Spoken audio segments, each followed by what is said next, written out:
Bapak, Ibu, saudara-saudari, adik-adik, anak-anak sekalian yang saya kasihi, mari kita renungkan bacaan Injil pada hari ini, Kamis 23 September 2021. Hari ini adalah peringatan Santo Padre Pio, seorang imam yang mendapat anugerah menerima tanda-tanda luka Yesus. Bacaan Injil diambil dari Lukas bab 9 ayat 7 sampai dengan 9. Dikisahkan dari dalam bacaan Injil hari ini, Herodes, raja wilayah Galilea, merasa cemas. Kenapa? Karena ia mendengar suara dari orang lain yang mengatakan bahwa Yohanes yang telah dipenggal kepalanya itu, yang telah dibunuh itu, bangkit dari antara orang mati. Ada orang yang mengatakan Nabi Elia muncul. Ada yang mengatakan salah seorang dari nabi-nabi zaman dahulu telah bangkit. Dan Herodes itu mengakui bahwa Yohanes telah kupenggal kepalanya. Dan Yohanes mempertanyakan dalam kecemasannya itu, siapa gerangan dia ini yang kabarnya melakukan hal-hal besar itu. Bapak Ibu, saudara-saudara terkasih, saya mau mengajak Bapak Ibu untuk merenungkan sepenggal kalimat yang dialami oleh Herodes, raja wilayah Galilea pada saat itu. Ia merasa cemas. Cemas karena dia itu sadar bahwa yang dilakukan itu salah. Memenggal kepala Yohanes Pembaptis itu adalah sesuatu yang sangat keliru. Dan itu salah. Dan karena dia merasa salah dan kesalahannya itu dia lakukan, kebodohannya itu dia lakukan, akhirnya dia cemas. Cemas karena dia berdosa, karena dia melakukan sesuatu yang keliru, sesuatu yang salah.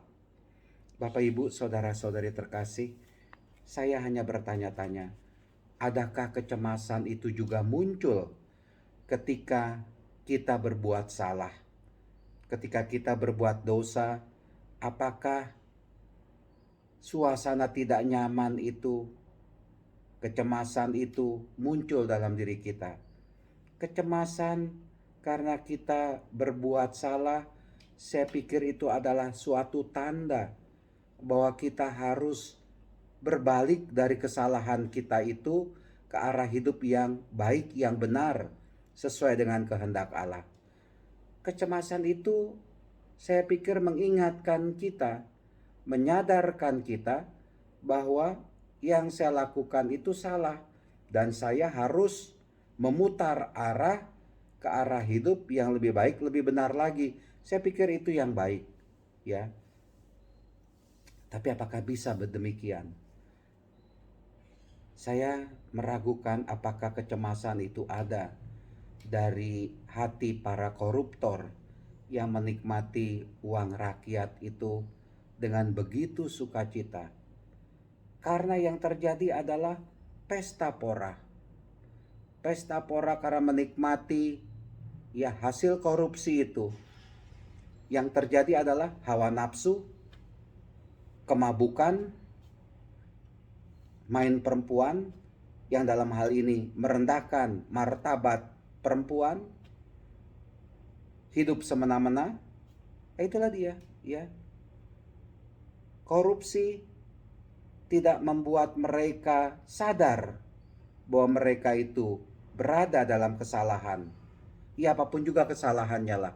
Saya hanya menyebut contohnya itu korupsi. Yang lainnya itu juga ada. Ada, ya. Tapi ketika kita berbuat salah, berbuat keliru, berbuat dosa, baiklah kita menyadari kekeliruan itu dan kita bisa berbalik ke arah yang lebih benar lagi.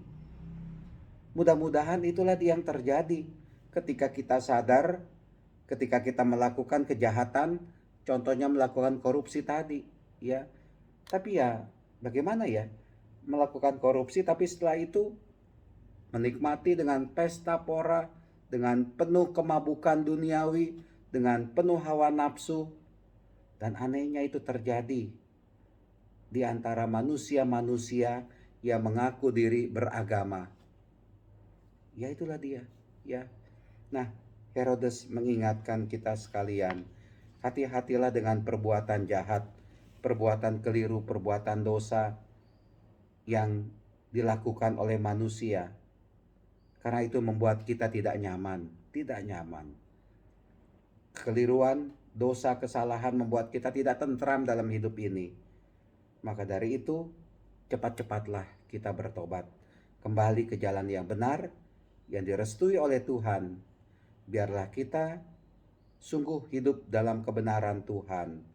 Tuhan memberkati kita semua. Amin.